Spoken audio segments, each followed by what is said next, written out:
ఈరోజు రాజకీయాలలో ఒక్కసారి కార్పొరేటరు కౌన్సిలర్ అయితేనే వాళ్ళ జీవన శైలి విధానంలో చాలా మార్పు, ప్రజల సంబంధాలలో ఒక భిన్నత్వాన్ని ప్రదర్శించే పరిస్థితులు ఉన్నాయి. కానీ దత్తాత్రేయ గారిని చూసి నేర్చుకోవాలి. అజాతశత్రు అనే పదాన్ని మనం పుస్తకాలలోనే చదువుకుంటాం. కానీ బండారు దత్తాత్రేయ గారిని చూసినప్పుడు ఆ పదము 100% వారికి సరిపోతుంది.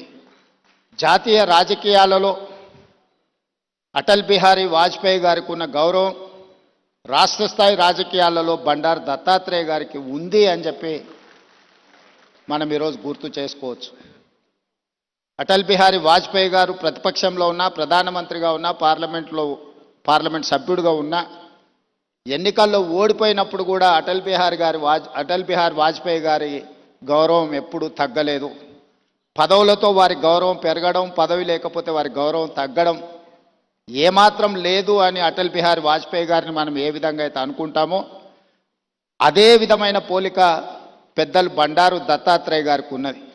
వారు పార్లమెంట్ సభ్యుడిగా ఉన్నా లేకపోయినా, కేంద్ర మంత్రిగా ఉన్నా లేకపోయినా, గవర్నర్గా ఉన్నా లేకపోయినా, ఈ తెలంగాణ రాష్ట్రంలో ముఖ్యంగా ఈ జంట నగరాలలో బండారు దత్తాత్రేయ గారిని గౌరవించని రాజకీయ నాయకుడే లేడు. ఏ పార్టీ అయినా అయి ఉండొచ్చు. అదేవిధంగా అలాయ్ బలాయ్ కార్యక్రమం తెలంగాణ రాష్ట్ర సాధనలో కీలక పాత్ర పోషించింది. నాకు తెలిసి 19 సంవత్సరాల నుంచి బండారు దత్తాత్రేయ గారు నిర్వహించే అలాయ్ బలాయ్ కార్యక్రమం తెలంగాణ ఉద్యమానికి ఒక స్ఫూర్తిగా పనిచేసింది. రాజకీయాలలో ఇతర అంశాలలో భిన్నాభిప్రాయాలు ఉండేవాళ్ళు ఒక వేదిక మీదకి ఎప్పుడైనా అరుదుగా కనిపిస్తారంటే అది దత్తాత్రేయ గారు నిర్వహించే అలాయ్ బలాయ్ కార్యక్రమంలో కనిపించేది. ఈరోజు వారి పుస్తకావిష్కరణలో ఈరోజు ఇంతమంది గవర్నర్లను ఒక వేదిక మీద నేను ఎప్పుడు చూడలే. ఈరోజు గవర్నర్స్ పరేడ్ లాగా ఉన్నది ఈ వేదిక. అంటే వ్యక్తిగతంగా వారితోనున్న అనుబంధంతోనే వీళ్ళందరూ ఇక్కడికి రావడం జరిగింది. తెలంగాణ రాష్ట్ర ప్రభుత్వంలో కాంగ్రెస్లో ఉన్న మంత్రివర్గం మొత్తం ఇక్కడనే ఉంది. మంత్రివర్గ సమావేశం నేను ఇక్కడనే పెట్టుకోవచ్చు అన్నట్టుగా ఉంది. ఎందుకంటే ఎవరు కూడా దత్తాత్రేయ గారిని భారతీయ జనతా పార్టీ నాయకుడనో లేకపోతే భారతీయ జనతా పార్టీ కార్యక్రమానికి పోతున్న భావన లేదు.